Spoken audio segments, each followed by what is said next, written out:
So when I was thinking about talking tonight, was recalling something that Steph said to me once, and I want to talk about that, and I want to talk about loving kindness. But I want to start by talking about a little bit about Steph and Margaret, who were my teachers, and Gary and Deborah, were they either of them still alive when you started coming? No.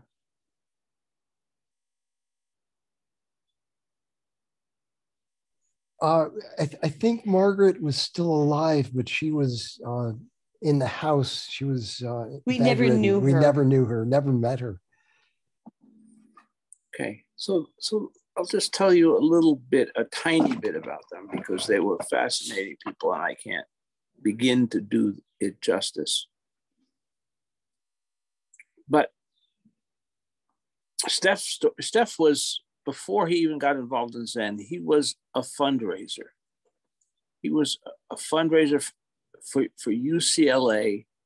And then I think he decided he just wanted out of that sort of corporate fundraising world. And so he subsequently was a fundraiser for the American Friends Service Committee, the Quaker organization, and for the Jung Institute. And he was a practicing Quaker at that time. He got interested in Zen at the Zen Center of Los Angeles. At that time, Maizumi Roshi was there, was still alive. And the sort of notable first generation of Maizumi's Dharma heirs, people like Dido and Bernie Glassman and so on were all studying with Maizumi at that time.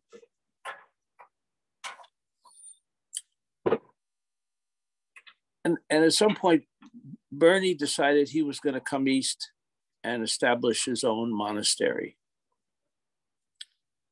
And so Maizumi asked Steph to go with him to be the fundraiser for Bernie's project in New York. He did this in Yonkers, New York. And Bernie's project, as you may know, was extremely ambitious. He started out creating the Greyston Monastery, which was a residential monastic Zen practice center. And then he created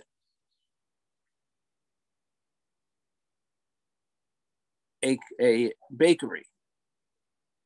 He saw that the bakery would be a means of helping to fund the monastery and the other projects he had in mind there. And the bakery, the monastery is gone, but the bakery, the Greyston Bakery, is still there. And their claim to fame at this time is that they bake all the brownies for Ben and Jerry's ice cream to the tune of, I forget what it is, but it's millions of dollars a year. It's like $7 or $8 million a year of brownies, which is fairly extraordinary. And then Bernie decided, so they opened that up to employment of anybody who wanted to work. They wouldn't even do a background check. If you came and you said you wanted to work, they would hire you. And you got to prove yourself. If you didn't work or it didn't work out, well, that was too bad. But if you were willing to work, they kept you employed regardless of what prior life experiences you had had. Which was quite extraordinary. And then Bernie decided that the people at those folks needed childcare. And so they created a child care center for the folks who were employed. Oh, and housing. I don't remember the exact order. And ultimately they created about 70 units, I believe, of low-income housing, and also a child care center that was so outstanding that the affluent families in Yonkers all wanted to send their kids there. So this amazing constellation of projects. And Steph was the one who helped him launch these, particularly financially.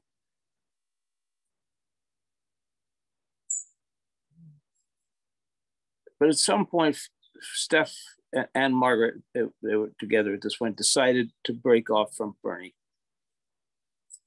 And they moved up further north in the Hudson Valley. I forget the name of the exact town. And were there for a while. And then 9/11 happened. And when 9/11 happened, there was a huge influx of people out of New York City into that area of the Hudson Valley. And I think Steph and Margaret felt that it really significantly altered the character of the area. And in addition, there were, for those of you who know that area, there is a lot of Zen there. You know, Zen Mountain Monastery is there, Daibo Satsu is there, Edo Roshi's temple, and several others. It's kind of the Zen overflow of New York City. And so they felt that they really weren't as needed there as teachers as they might be elsewhere. And at that point, they decided to come to Maine.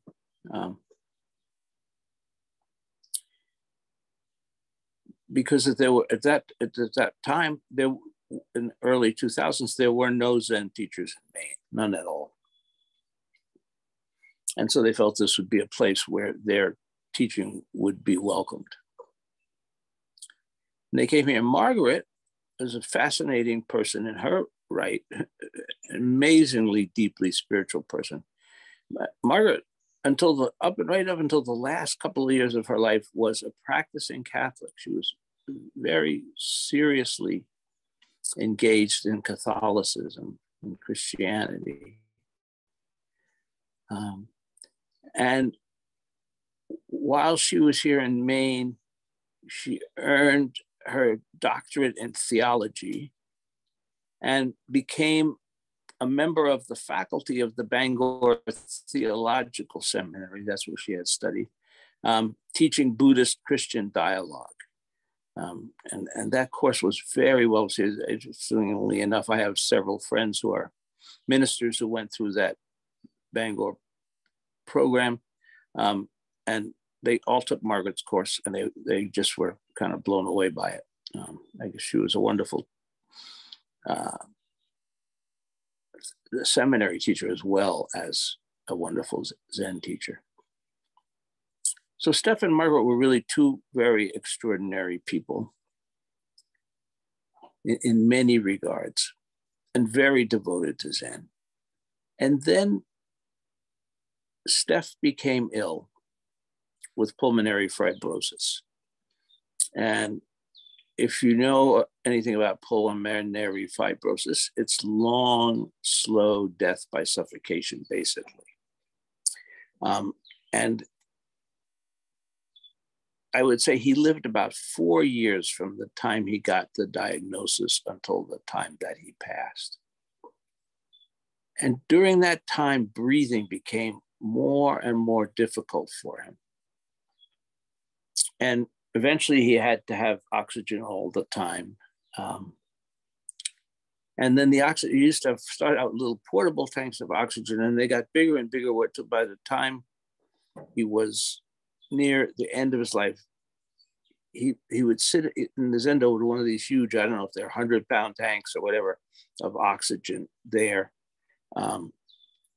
so that he could breathe.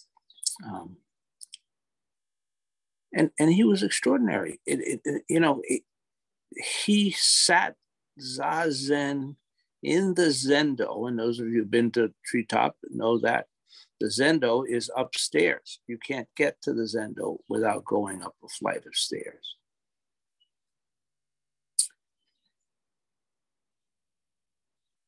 Steph sat with the Sangha on Saturday, and he died the following Wednesday. And thankfully, he didn't die of suffocation in a sense, but his heart simply gave out. it was having to work so hard just to meet his basic oxygen requirements.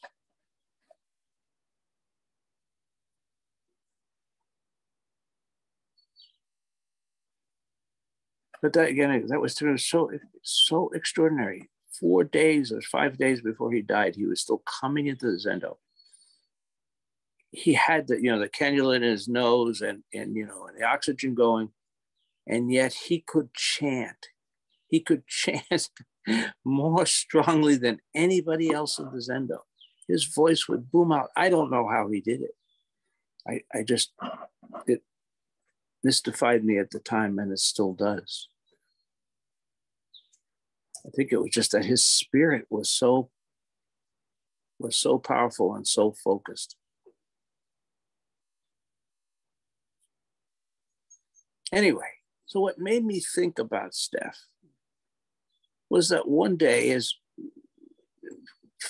fairly far along in this process of his illness and death, he said to me, the thing I hate the most about being ill is it makes me think about myself. The thing I hate most about being ill is it makes me think about myself.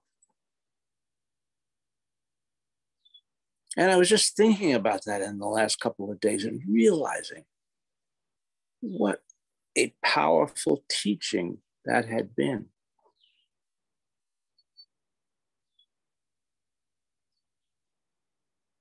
In a sense, what he was saying is, what our lives as Zen practitioners, our lives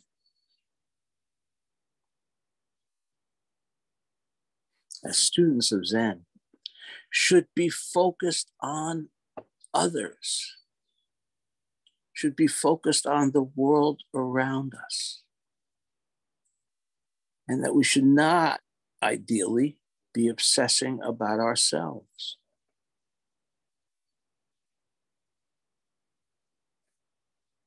And I think we think about it, most of the time, we're thinking about ourselves. We're preoccupied with ourselves. What we want, what we need, what we like, what we dislike, what we want to do next year, what we're going to do tomorrow, who we're going to meet, who we're going to talk to, and on and on and on. We obsessively relate to ourselves.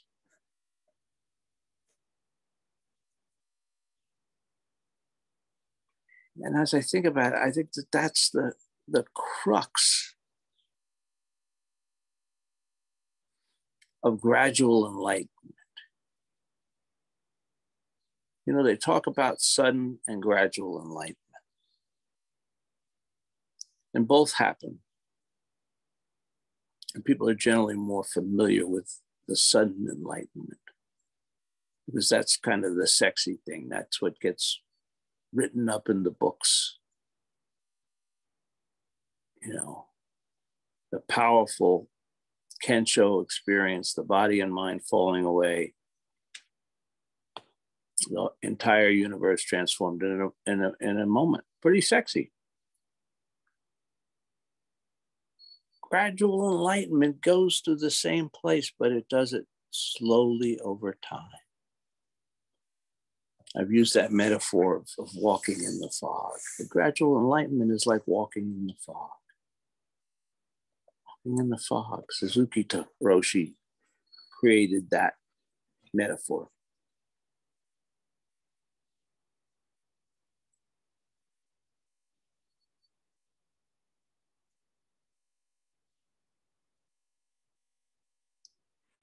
Now, I don't know what Steph's enlightenment experience was like. I know that he certainly was enlightened. And we never talked about that. But regardless, when he talked with me about that, not focusing on himself, it made me realize that that was the crux of the process.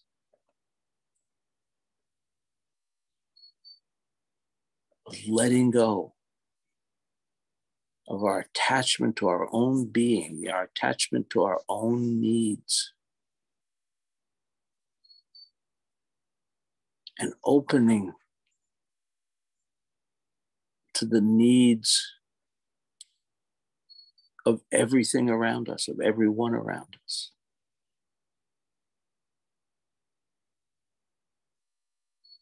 You know, from time to time, I talk about this as turning our skin inside out. Right? Initially, what I see myself as is what's inside this bag of skin, to use the Zen phrase. Right? And that's what matters. What matters is what's in here. Everything out there, secondary. But if after the process of practice for many years, we turn that inside out, then it's shifted. What's in here is not so important. What's out there, the entire universe that surrounds us,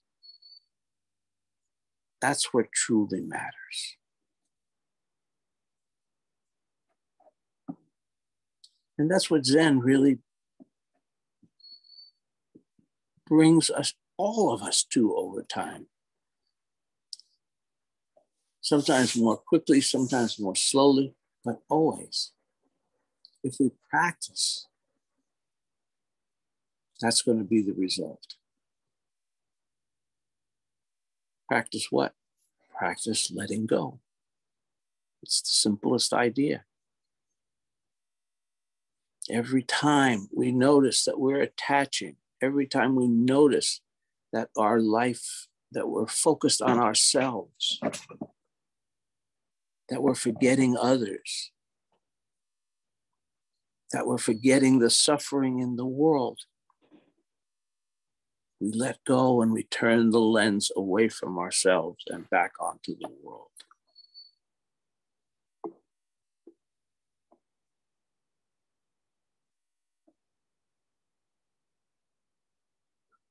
In a sense, it's very simple. It's very simple. We have to do it repeatedly and consistently. You know, Dogen says we have to forget the self and be enlightened by the 10,000 things. What does he mean to forget the self?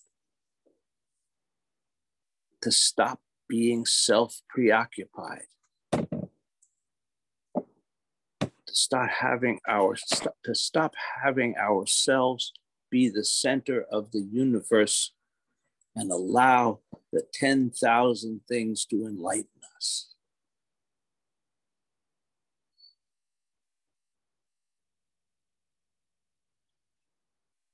Such an important statement. And again, when we start this practice and we start doing breath practice, breath counting, we're learning to let go. That's the essence of it. That's the essence of Zen, is letting go. Time and again, time and again. Will we ever be perfect at it? Will we ever completely eliminate our attachment to ourselves? It's highly unlikely that we won't.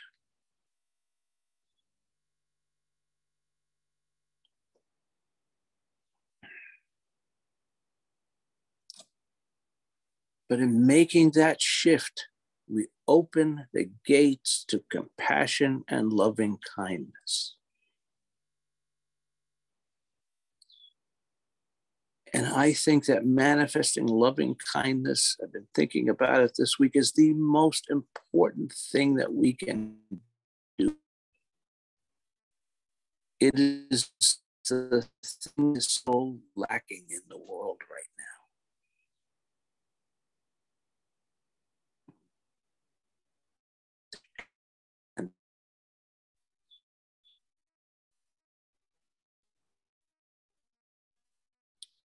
It manifests everywhere, from road rage to people being rude to staff in restaurants or staff in stores. and right on up to these large, angry political movements.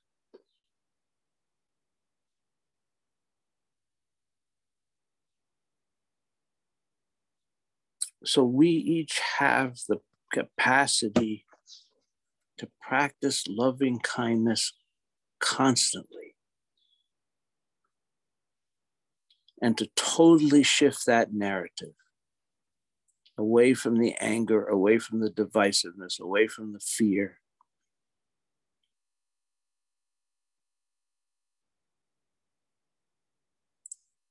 And it's very, again, simple. How do we manifest loving kindness? We smile, we say a kind word, we help somebody who in some way is less fortunate than us. It doesn't have to be massive things, but we have dozens of opportunities to practice loving kindness every single day. With our families, with our partners, with our friends, with our coworkers, with our bosses, with the person at the checkout, with the server in the restaurant. The opportunities are limitless.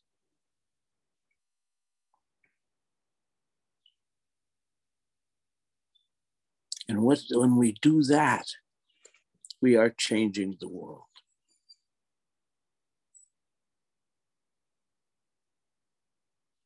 If we are inclined to despair and think we can't change the world, that's just wrong. We can. We absolutely have that power. Now, we may not be able to move that whole thing by ourselves, but we can be part of the process. By manifesting loving kindness. What does that person need? Maybe they just need a kind word, a friendly hello, a smile.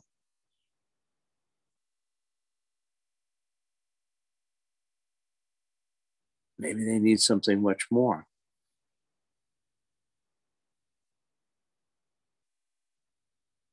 Regardless, it's all part of the process. And it's part of the process of Zen, and it's part of the process of forgetting ourselves. And sooner or later, through that process, the veil of our ego will be so thin that it will no longer contain us.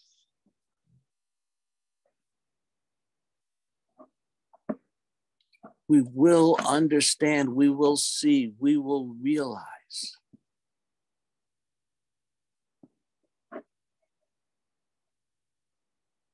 that who we are is not that limited self.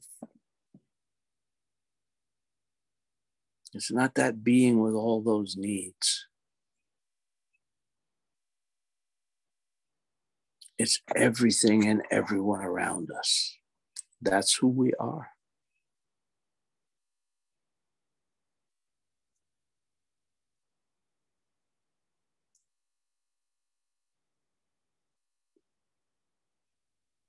That's the fundamental realization. And how do we get there? Loving kindness.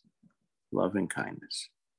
Drop off ourself, manifest loving kindness, compassion.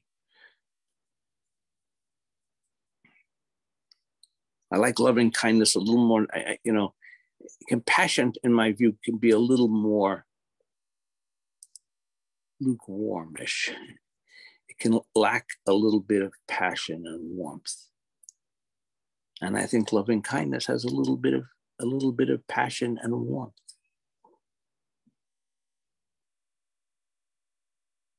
It's our humanity meeting the humanity of another person. It's our humanity meeting the natural world.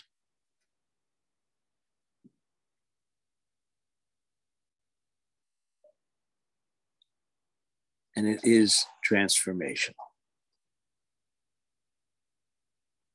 Thank you.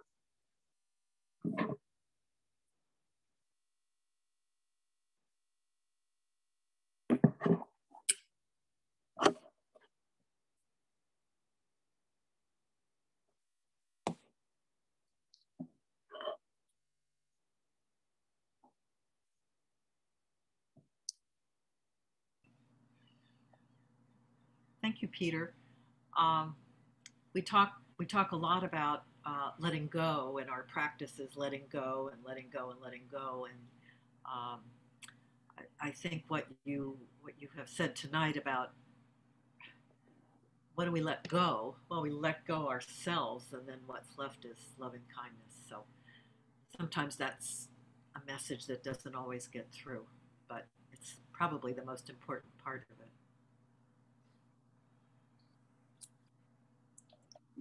Yeah, well, and if I made it sound, I mean, it is very simple, and it is, as we all know, not necessarily easy. There's times when, we're all human. There's times when we're frustrated. There's times when we're cranky. There's times when we're tired. There's times when we're angry. We all possess that entire panoply of emotions and states of mind. And so we've got to work skillfully with that. We can't let those, when they are negative, we cannot let those run rampant. We cannot let them define us in those moments. And again, so we've got to learn to let go of those negative states. However I feel, when I get to the counter to interact with the checker who's having a hard day and a long day and who's tired and all those things, I don't get up there and be an asshole.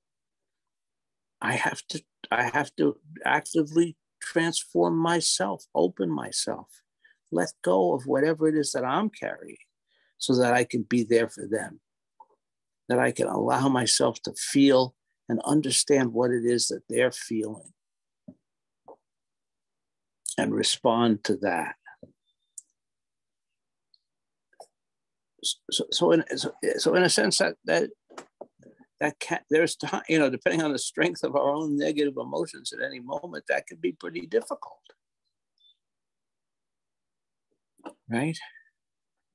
I mean, there's times when mine are so, I just have to remove myself.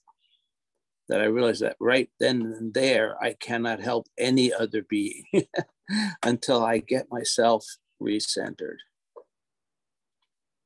I have to do something. I have to sit. I have to go for a walk in the woods, whatever it is, and shed some of that. Because otherwise, I'm passing that energy on. It's that there's that old story. But the man has a bad day at work. He comes home, he yells at his wife. The wife yells at the kids kick the dog. The dog bites the cat, on and on. That negativity gets passed on through the entire household. Well, that's, unless we transform it, that's the way that negative energy is. That's the way that negative energy behaves. And so the worst thing that we can do, if we can't get in a nice enough, a good enough space to be positive, at least we don't want to be negative. First, do no harm. We don't want to pass those harmful things on. That's what's going on in this society right now, right? Everything that we're reading, that's what, all the horrible things, that's what is all rooted in this self-centeredness and inability to transmute the negative emotions, inability to greet each other with loving kindness.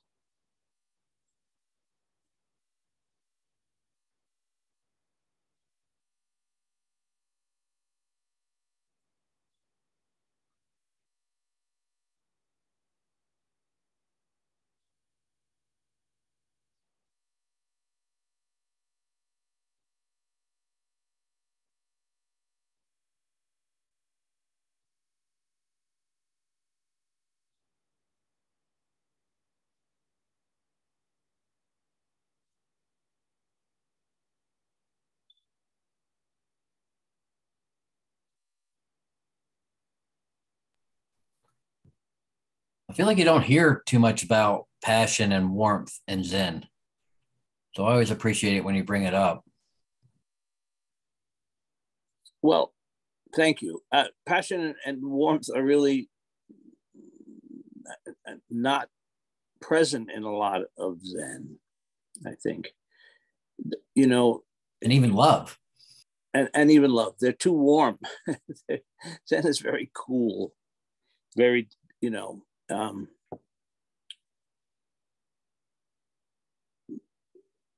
it tends towards a certain amount of detachment.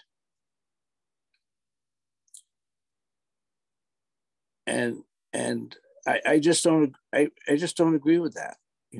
I think there's a place for a certain amount of warmth, a certain amount of passion, a certain amount of love. If those are not self-centered, I think that's the really, if those are other-centered,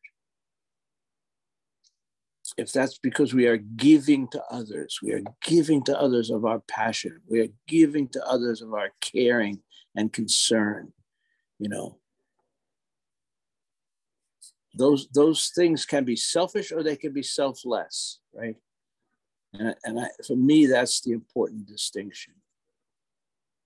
Why am I doing, and take a, intrinsically good act. I don't know, the most, the classic one is helping the little old lady across the street or something like that. It's like, oh, that's real, but that can be done for selfish motives, right? That can be done,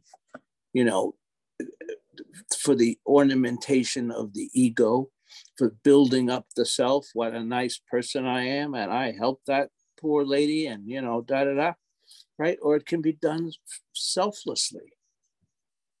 It can be done spontaneously. It can be done with no thought of the ego, with no thought of myself, with no thought of what am I going to get out of it, but only, oh, there's that person, and they could benefit from some help.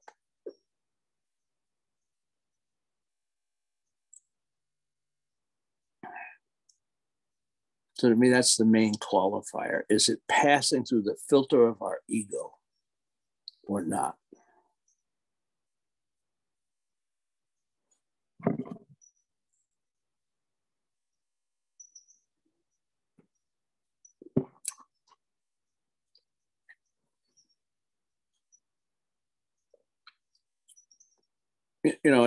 Just staying with that for another moment, and then I think I'll do what I promised, and I'll wrap up at a reasonable hour.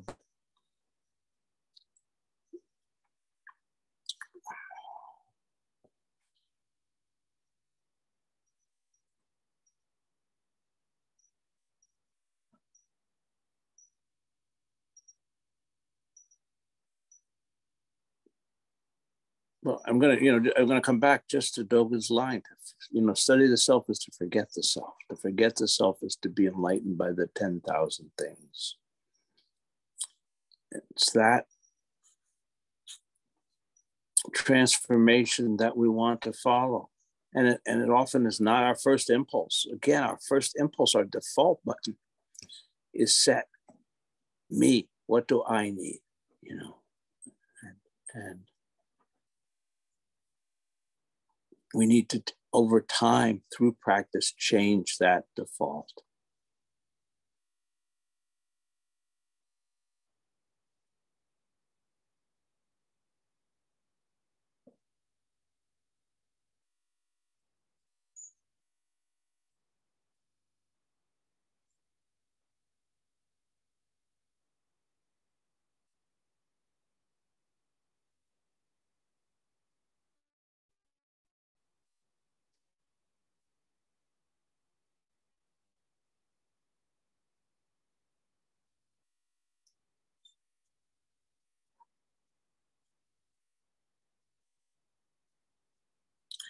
If another person needs a smile or needs a hug or needs a kind word, our doing that is selfless, right? Unless we're doing, I'm going to do that to show what a nice person I am. But if I'm just doing it, responding to what their need is, then as far as I'm concerned, that is Zen.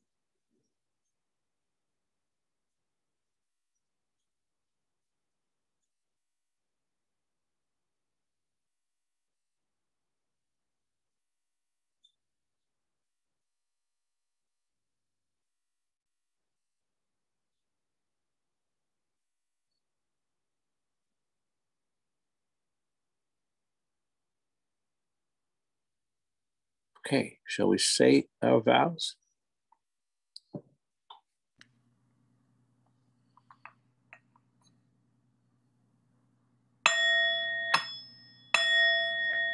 Creations are numberless. I vow to free them. Delusions are inexhaustible. I vow to put an end to them. Reality is boundless. I vow to perceive it. The enlightened way is unsurpassable. I vow to embody it. Creations are numberless. I vow to free them. Delusions are inexhaustible.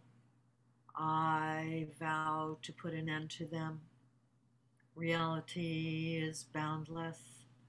I vow to perceive it. The enlightened way is unsurpassable. I vow to embody it. Creations are numberless. I vow to free them. Delusions are inexhaustible. I vow to put an end to them. Reality is boundless. I vow to perceive it. The enlightened way is unsurpassable. I vow to embody it.